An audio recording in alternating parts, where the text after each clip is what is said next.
¿Cuánta energía consume realmente tu casa? ¿Te están cobrando la factura como es o te están tumbando? Hoy lo descubrirás.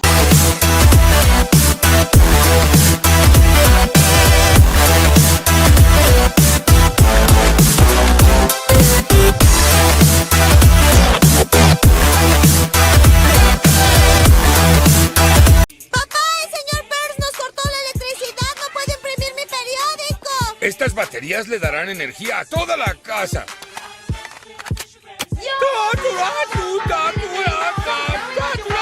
Bien, lo primero que vamos a hacer en el tablero virtual es hacer un listado de todos los electrodomésticos que tenemos en esa casa. A eso se le llama estrategia. Vamos a enumerar cada uno de esos electrodomésticos y vamos a relacionar también lo que es la cantidad de esa referencia que tenemos en la casa.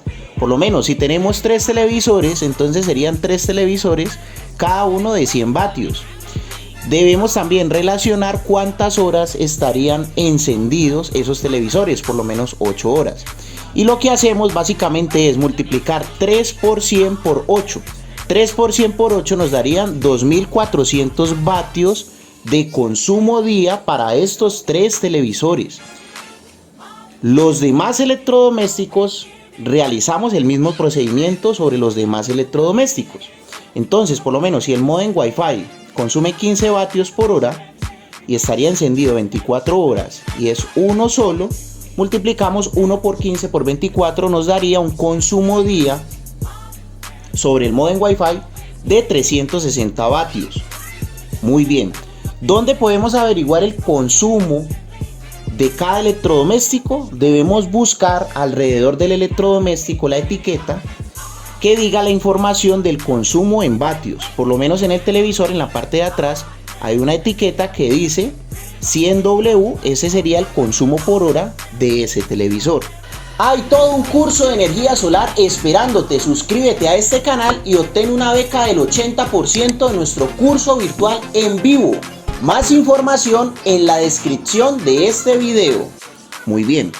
Para el caso de la nevera, debemos buscar esta calcomanía de energía, donde nos relaciona el consumo de esa nevera.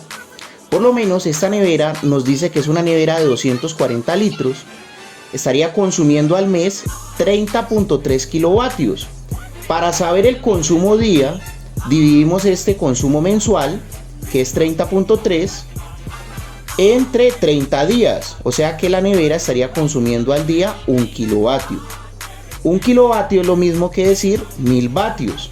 Entonces lo reemplazamos en la tabla. Esta tabla se la recomiendo que la realicen en Excel para que relacionen las ecuaciones. Recuerden que deben de multiplicar la cantidad por la potencia por las horas y nos daría el consumo día.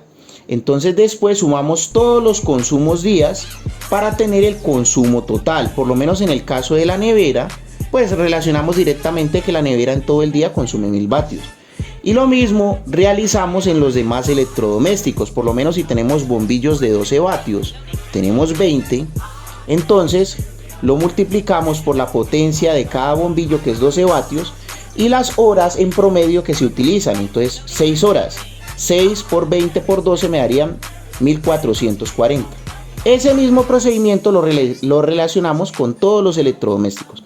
Al final nos podríamos dar cuenta que en total estaríamos consumiendo casi 8000 vatios, que sería lo mismo que 8 kilovatios, porque recuerden que 1000 vatios es 1 kilovatio. Muy bien, esta es la forma de realizar el consumo de nuestro hogar listando todos los electrodomésticos. Muy bien, ahora lo que vamos a hacer es un análisis en el contador de energía para validar si nos están cobrando lo que es lo justo.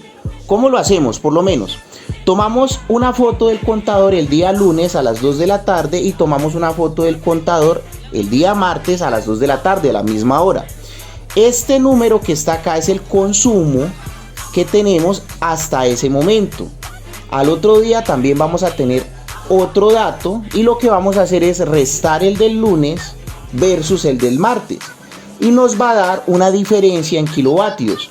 Por lo tanto, en 24 horas esa casa estaría consumiendo 8 kilovatios.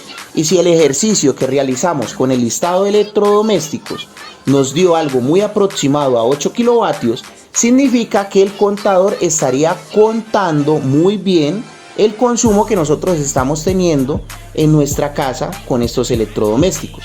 Ahora bien, si hacemos una proyección en la lectura del recibo de energía, en el recibo de energía, el consumo actual en kilovatios debería de dar más o menos lo aproximado en el listado de electrodomésticos y en la comparativa de 2 días del contador de energía. Entonces, mensualmente nos está llegando de 241 kilovatios. 241 kilovatios lo dividimos entre 30, nos daría que más o menos al día estaríamos consumiendo 8 kilovatios. Entonces, por lo tanto, después de haber realizado todo este ejercicio en el listado de electrodomésticos, la comparativa de un día y de otro del contador de energía y la lectura mensual o el cobro mensual en el recibo de energía, nos podemos dar a una idea si nos están cobrando de forma adecuada nuestro recibo de energía. En este ejercicio se puede observar que sí nos estarían cobrando de forma adecuada. No olviden suscribirse a este canal, activar la campanita para seguir esta trayectoria de videos relacionados con energía solar y energías renovables. Muchas gracias por haber participado.